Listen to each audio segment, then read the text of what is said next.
IGS, Intra Group Service, Tax section of CFO100.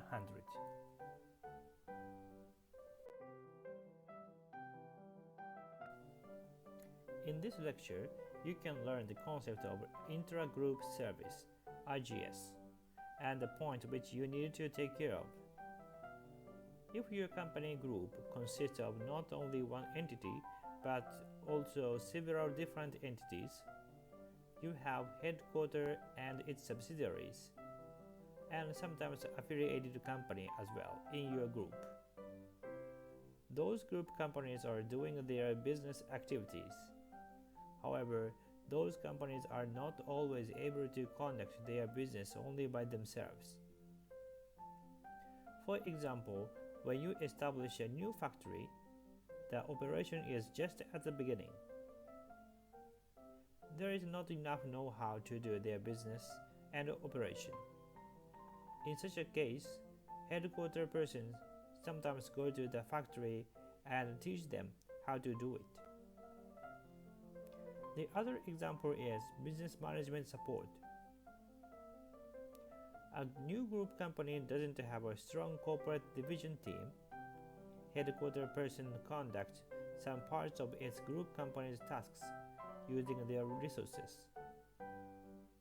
Not only the service provided by headquarters, but also the service by the other group company should be regarded as IGS. When a group company provides office support service to the other group company, it is also included in the concept of IGS. You should not forget that the entity receiving service always should pay a fee to the entity providing the service.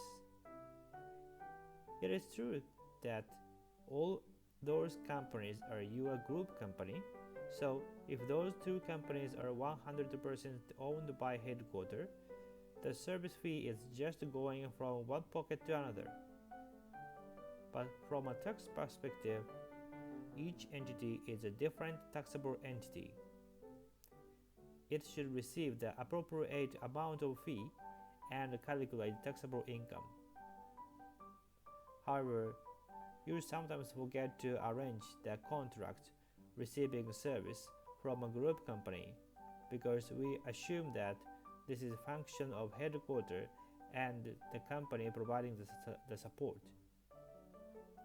It is a big misunderstanding from a tax perspective and causes tax risk for the entity conducting the service.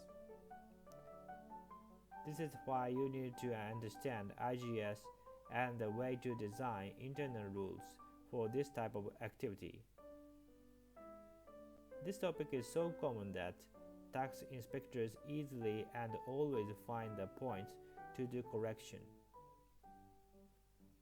Some of you are totally aware of this tax risk, but let's understand again the logic and the mechanics of why tax inspectors regard this point as one of the typical tax topics to tend to be assessed deeply.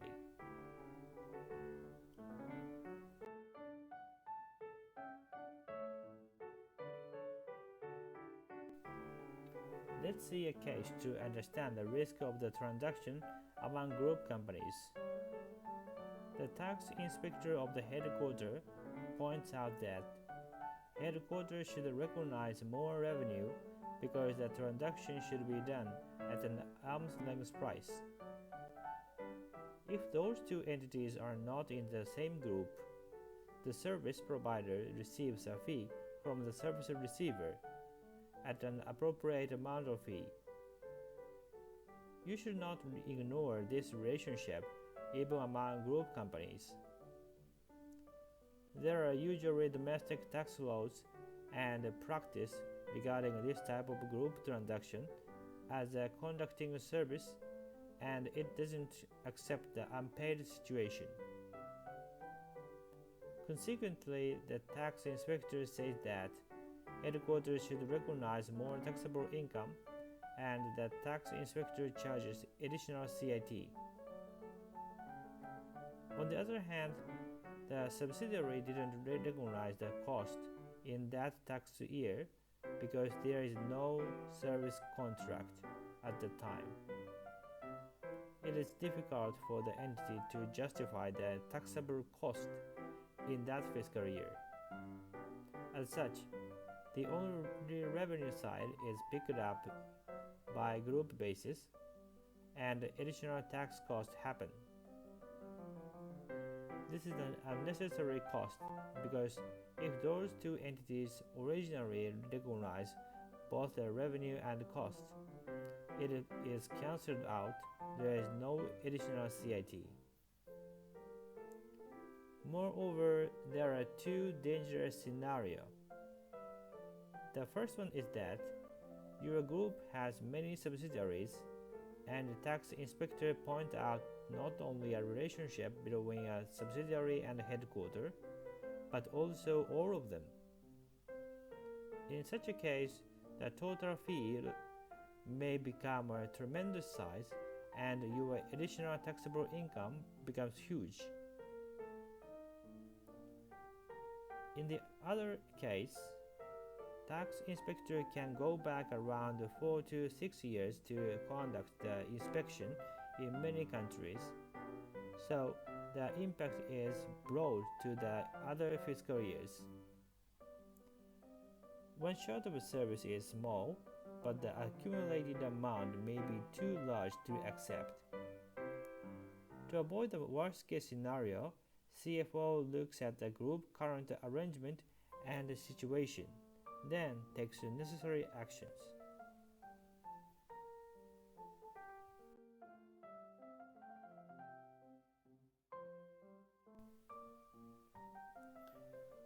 After understanding the risk of IGS, you may feel that you want to understand how to design the internal mechanism of IGS. You can learn those points in this slide.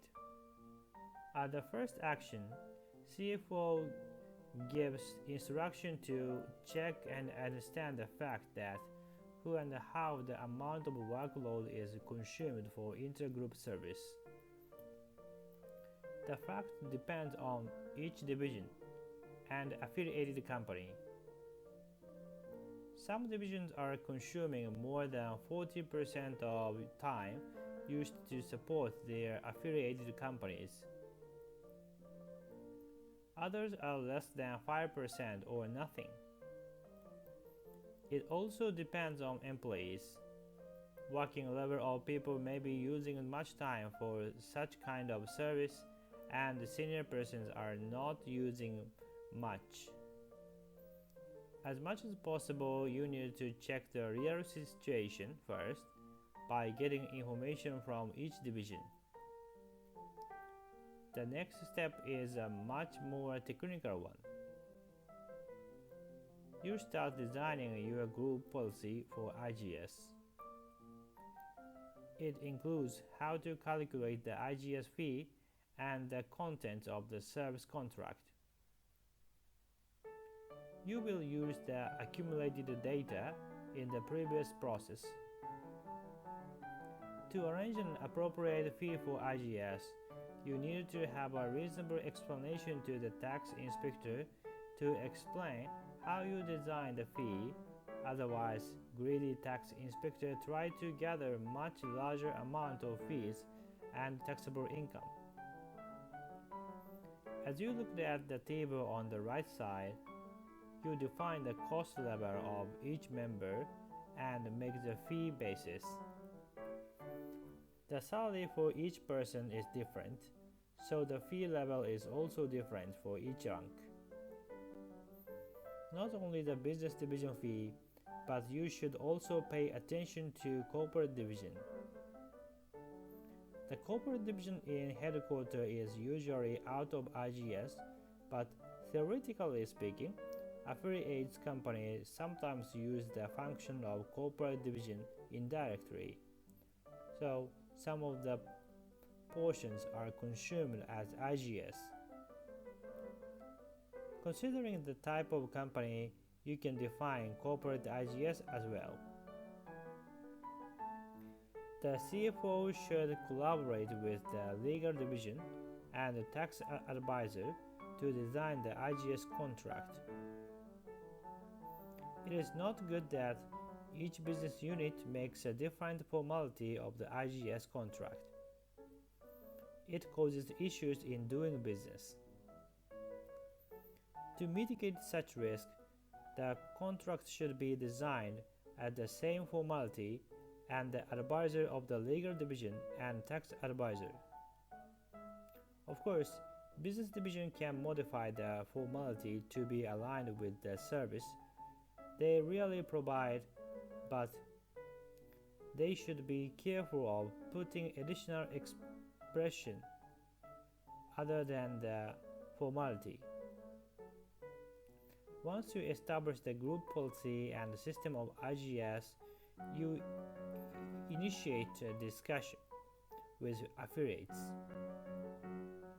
The group structure depends on each company, but it usually consists of not only 100% subsidiary but also affiliated companies. In such a case, you need to explain this matter to the other shareholder.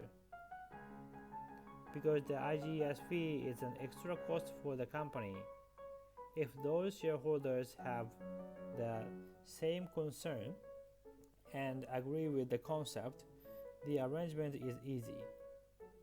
However, in some cases, the other shareholders doesn't agree with it. If so, important thing is that you keep recording the negotiation in writing and utilize it to protect yourself from the tax inspector. Normally, tax inspector accept the situation. IGS is one of the basic tax issue for companies that have group entities. CFO must make sure that your company complies with the arrangement and have a clear internal mechanism to protect your position against unnecessary tax inspection. This lecture has given you the starting point of the design. You can learn other details in tips in another lecture.